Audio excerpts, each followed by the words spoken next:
Как будет обеспечена санитарная защита при голосовании?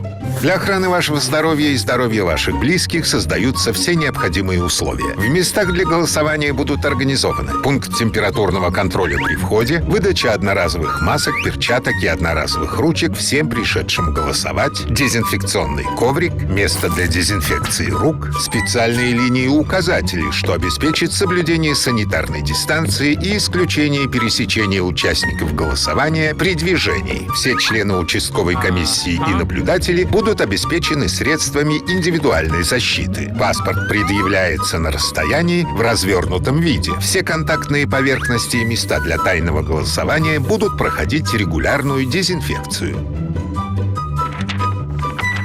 Принятые меры созданы с заботой о вашем здоровье. Голосовать легко и безопасно.